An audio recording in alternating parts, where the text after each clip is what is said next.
Hello అండి, అందరికీ నమస్తే. Welcome back to my channel. ఈరోజు నేను బోటి గోంగూర వండుతున్నాను. దానికి కావాల్సినవి ఒక ఉల్లిగడ్డ కట్ చేసి పెట్టినాను. బోటి తెచ్చి ఫ్రెష్గా కడిగి పెట్టుకున్నా. ఇప్పుడు దాంట్లకు సరిపడే వస్తువులు వేస్తున్నా. అల్లం ఎల్లిగడ్డ వేస్తున్నా, పసుపు వేస్తున్నా, ఉల్లిగడ్డలు అప్పుడే వేసిన. ఇప్పుడు కారం వేస్తున్నా.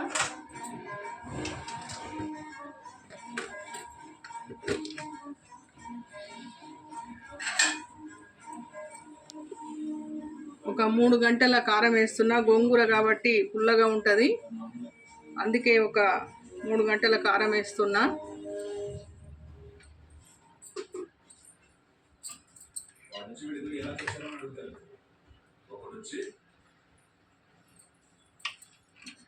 దాంట్లోకి సరిపడా నూనె పోస్తున్నా.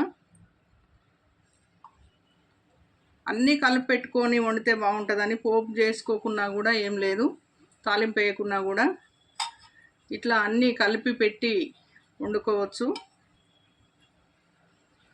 నూనె పోసిన,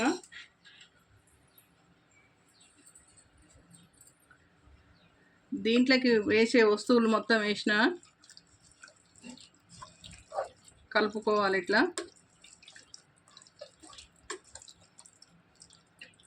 కొన్ని నీళ్ళు కూడా పోసుకోవాలి.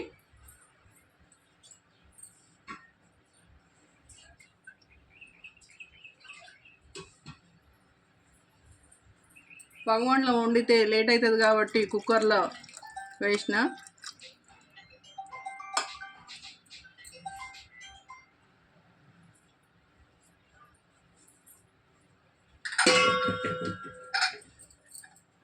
ఇట్లా అన్నీ వేసి కలుపుకోవాలి. తగినన్ని వేసిన. ఇప్పుడు కుక్కరు విజిల్ పెట్టి మూత పెడుతున్నాను. స్టవ్ వెలిగిస్తున్నా. ఇట్లా ఒక 8 విజిల్లు వచ్చిందాక ఉంచుకోవాలి. వేరే స్టవ్ మీద గోంగూర ఫ్రెష్గా కడిగి పెట్టుకున్నా. ఇప్పుడు ఈ స్టవ్ వెలిగించి ఇంకా వేరే స్టవ్ మీద గోంగూర కూడా పెడుతున్నాను.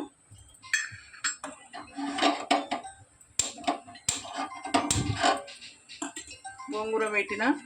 2 స్టవ్ల మీద 2 పెడితే తొందరగా అవుతుంది. గోంగూర బోటి వండుతున్నాను ఈరోజు.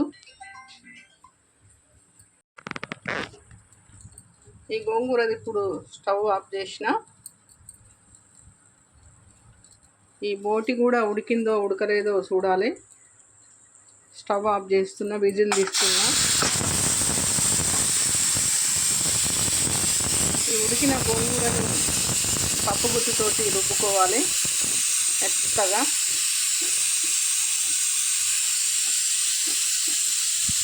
ఇట్లా రుబ్బుకొని పెట్టుకోవాలి పక్కకు.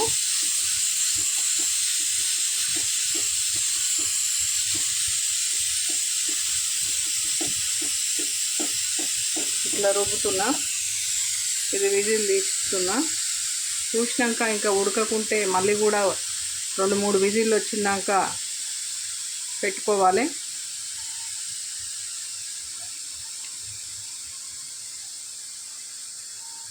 ఇప్పుడు మూత తీసి చూస్తా.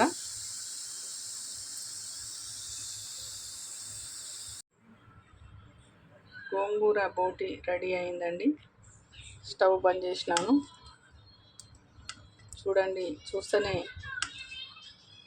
మంచిగా అనిపిస్తుంది. ఇలా మీరు ట్రై చేసుకోండి.